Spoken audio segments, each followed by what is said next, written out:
말씀 출애굽기 10장 21절부터 29절까지 말씀입니다. 출애굽기 10장 21절부터 29절까지 말씀 한 절씩 교독하겠습니다. 여호와께서 모세에게 이르시되 하늘을 향하여 내 손을 내밀어 애굽 땅 위에 흑암이 있게 하라. 곧 더듬을 만한 흑암이리라.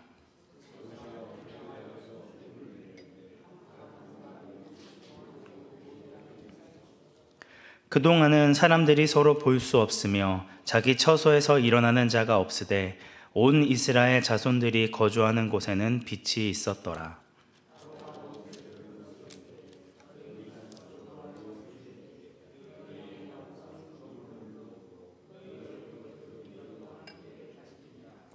모세가 이르되 왕이라도 우리 하나님 여호와께 드릴 제사와 번제물을 우리에게 주어야 하겠고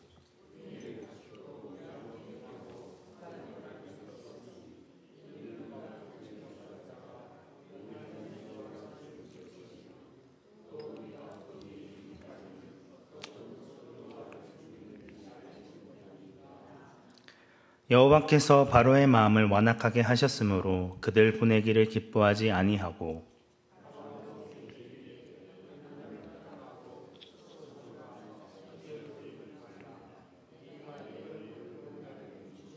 함께 읽겠습니다.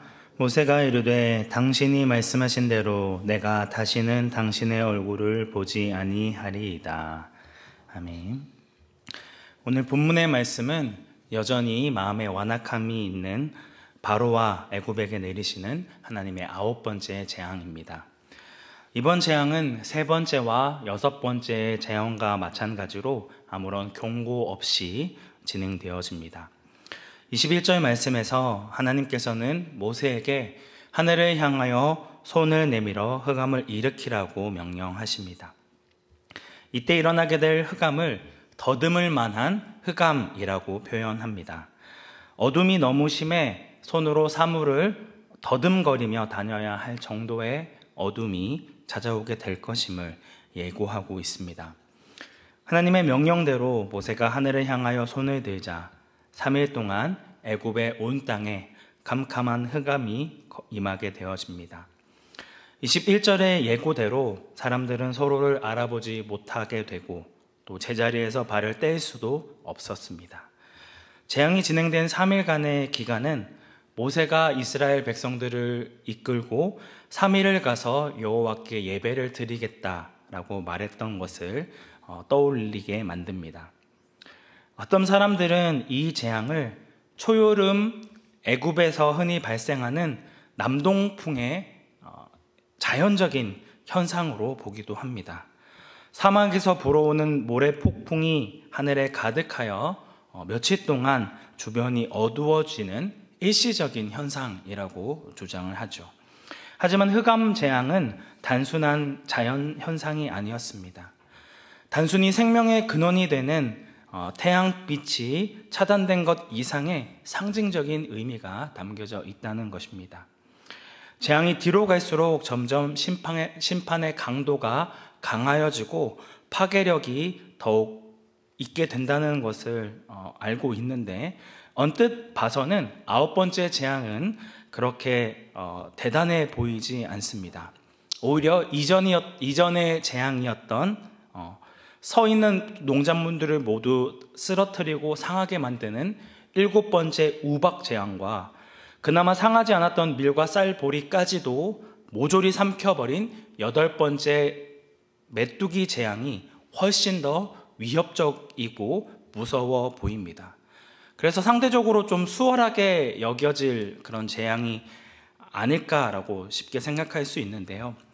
7번째와 8번째의 재앙은 애굽의 경제력을 완전히 무력화시키는 재앙이었다면 9번째 재앙은 애굽 사람들이 가지고 있었던 그 우주론을 완전히 짓밟아 버리는 그런 충격적인 재앙이라 할 수 있습니다. 애굽 사람들은 많은 신들을 섬겼지만 그 중에서도 태양을 가장 최고의 신이라고 숭배하며 애굽의 국가신으로 모셨습니다. 그래서 이 태양신을 지칭하는 그런 신들도 많았습니다. 라 혹은 레, 그리고 아문네, 아톤, 이툼, 호루스는 모두 태양신 혹은 태왕신과 함께 활동하는 그런 신들의 이름이라 할 수 있습니다. 그런데 자신들이 믿고 섬기는 가장 강력한 신인 이 태양이 잠시도 아니고 무려 3일 동안이나 모습을 드러내지 않습니다.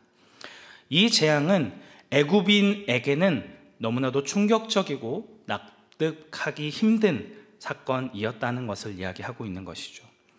애굽인들의 최후의 버팀목이었던 태양신의 무능력함이 만천하에 드러나게 되어집니다. 동시에 태양신의 아들이자 대리자로서 애굽 땅에 빛을 내리는 자로 높임받았던 바로의 무능력함 또한 드러나게 되어집니다. 교만했던 애굽의 최고 권력자와 최고 신이 여호와 하나님 앞에 처참하게 무너져 내리는 일들이 일어나게 되는 것이죠. 여호와 하나님께서는 흑암 재앙을 통해 생명의 근원은 너희들이 섬기는 태양신에게 있는 것이 아니라, 그리고 그 태양신의 아들이라 불리는 바로에게 있는 것이 아니라 나에게 있으며, 모든 생명을 살리고 소멸할 수 있는 주권 역시 창조주 하나님밖에 없다라는 사실을 이스라엘 백성들뿐 아니라 애굽 온 백성들에게 보이십니다. 누가 이 세상을 다스리고 통치하는 최고의 신이냐? 바로 나다라는 것을 이 재앙을 통해 보여주고 있는 것이죠.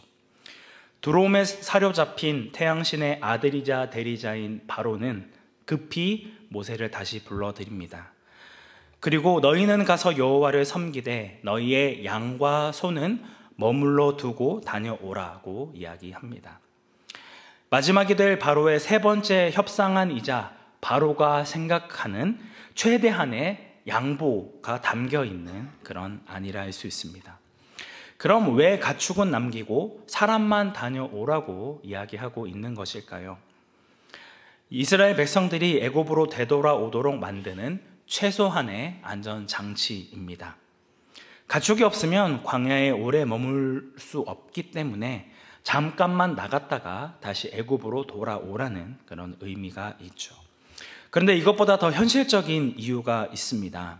그것은 이스라엘 백성들이 머물고 있는 고센 땅에는 5번째 재앙이었던 가축 돌림병이 일어나지 않았던 장소였기 때문입니다. 애굽의 모든 가축은 다 죽었으나 이스라엘 자손의 가축은 단 한 마리도 죽지 않았습니다. 또한 7번째 재앙인 우박이 내리지도 않았습니다. 결국 애굽 전 지역에서 피해를 입지 않은 가축은 오직 고센 땅에만 있었다는 그런 의미가 되어져 버리는 것이죠. 완전히 거덜나 버린 애굽의 경제를 다시 복구하는 데 도움이 될 수 있는 그런 매우 중요한 상황이었습니다. 그렇기 때문에 바로는 사람들은 광야로 보내주어도 이 양과 소는 절대로 못 보내주겠다라고 고집을 부리고 있는 것이죠. 아직도 바로는 정신을 차리지 못하고 있습니다. 하나님의 말씀에 절대적으로 순종하고 항복해야 할 상황에도 여전히 자신이 움켜쥐고 있는 이 재물, 이 경제력을 포기하지 못하고 욕심을 부리고 있습니다. 아무런 조건 없이 제발 애굽을 떠나달라고 간청해도 모자란 상황에서도 여전히 상황 파악을 하지 못하고 하나님께 또다시 조건을 내세우는 어리석은 모습을 보입니다. 이에 모세는 단호하게 가축 한 마리도 남길 수 없다라고 이야기합니다. 하나님이 어떤 재물을 원하시는지 모르기 때문에 가축을 모두 끌고 가야 한다는 것입니다. 희생제사를 드리는 현장에 가서야 비로소 하나님께 드릴 희생 제물의 짐승이 무엇인지, 그리고 그 숫조가 얼마가 될지를 알려주실 것이기 때문에 그들이 소유하고 있는 모든 가축을 다 가지고 나가야 한다는 것입니다. 제물의 가치가 크기 때문에 이 모든 가축들을 가져가는 것이 아니라 여호와를 섬기는 도구로 쓰여지기 때문에 이 모두를 가져가야 한다고 주장하고 있는 것이죠. 자신의 유익과 정욕에 눈이 멀어 하나님의 말씀보다 여전히 가축을 포기하지 못하는 바로의 모습과는 정반대의 모습을 보이고 있습니다. 자신의 마음대로 행하는 것이 아니라 하나님의 뜻대로 행하고자 하는 그 중심이 있는 것이죠. 만일 하나님께서 이스라엘 백성들이 소유하고 있는 모든 가축들을 다 원하신다라고 말씀하신다면 어떻게 하겠다는 것입니까? 한 마리도 남김없이 아낌없이 내어드릴 수 있다라는 의미입니다. 이와 같이 하나님의 백성들은 하나님이 원하신다면 자신이 가지고 있는 모든 것을 아낌없이 내어드릴 수 있는 자들임을 보여주고 있습니다. 우리의 모든 것은 하나님이 주신 것이고 하나님의 것이기 때문에 하나님께서 이 모든 것을 요구한다 하더라도 이것을 아낌없이 내어드릴 수 있는 중심이 있어야 한다는 것입니다. 자신의 정욕과 탐심에 사로잡혀 더 많은 것을 가지기 원하고 더 많이 소유하기를 원하며 단 하나도 손해보고 싶어 하지 않는 세상 사람들은 결코 이해할 수 없는 모습이라 할 수 있는 것이죠. 우리가 가진 모든 것은 자신의 욕심을 채우고 사람들에게 자랑하고 드러내기 위해 주어진 것이 아니라 잠시 이 땅을 살아가면서 사용했다가 사라져버릴 일의 용품과 다르지 않습니다. 우리의 소망은 하늘에 있기 때문에 이 땅에서의 있는 이 모든 것들은 아무 의미를 가지지 못한다라고 하는 것이죠. 그렇기 때문에 조금이라도 더 움켜잡기 위해 애쓰는 것이 아니라 이웃들에게 나눠주고 내어줄 수 있는 그런 사랑과 섬김이 있어야 한다는 것을 보여주고 있습니다. 바로에게 가축은 생명과도 같은 값진 재물이지만 하나님의 백성들에게 가축은 하나님께 드릴 재물에 불과하다는 것을 오늘 본문을 통해 보여주고 있는 것이죠. 우리의 필요나 우리의 상황보다 하나님의 나라와 그의 의를 위하여 우리가 가진 것을 우선적으로 사용해야 한다는 것을 잘 보여주고 있습니다. 이에 자존심이 상할 대로 상한 바로는 모세에게 다시는 내 앞에 나타나지 마라. 다시 내 앞에 나타나는 날에는 죽는다라고 협박하며 모세와 아론을 내쫓게 되어집니다. 앞선 그런 결정과 더불어 매우 어리석은 결정을 하게 되어집니다. 좋든 싫든 모세와 아론은 하나님의 말씀을 전해주는 유일한 도구이고 유일한 사람들이었습니다. 그런 그들을 쫓아냈다는 것은 스스로 더 이상 하나님의 말씀을 듣지 않겠노라 선언하는 것이라 할 수 있습니다. 영적인 눈이 가려져서 아무것도 보지 못하게 된 바로는 스스로 영원히 하나님께로 나아갈 수 없는 그런 길을 선택하게 되어집니다. 그리고 모세 역시 내가 다시는 당신의 얼굴을 보지 아니하리라고 이야기하고 있죠. 오늘 이 흑암의 재앙들은 마지막 날 천국과 지옥이 있다는 사실들을 보여주고 있습니다. 완전한 흑암 가운데 거했던 이 애굽에는 아무런 빛 없이 움직일 수 없었지만 고센 땅에 거하고 있었던 이스라엘 백성들에게는 빛이 있었습니다. 빛과 어두움이 대조를 이루는 것 같이 하나님의 백성과 그분을 대적하는 사람들의 현실과 미래가 대조되어지고 있습니다.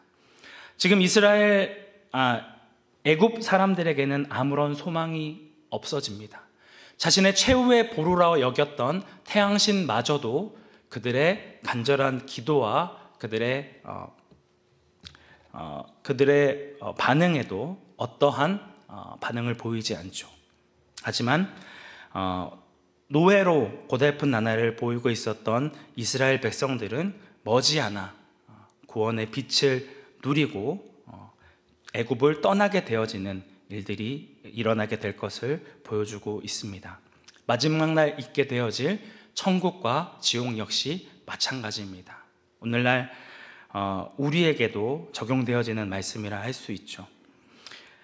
예수 그리스도께서 공의와 정의로 다스리게 될 하나님의 나라에는 빛이 있고 그 가운데는 기쁨과 감사함과 평안이 있을 것이지만, 사탄이 다스리게 될 그 마지막 결과는 영원한 불못불이 꺼지지 않는 지옥에서 슬피 울며 이를 가는 그런 일들이 기다리고 있게 될 것을 보여주고 있습니다.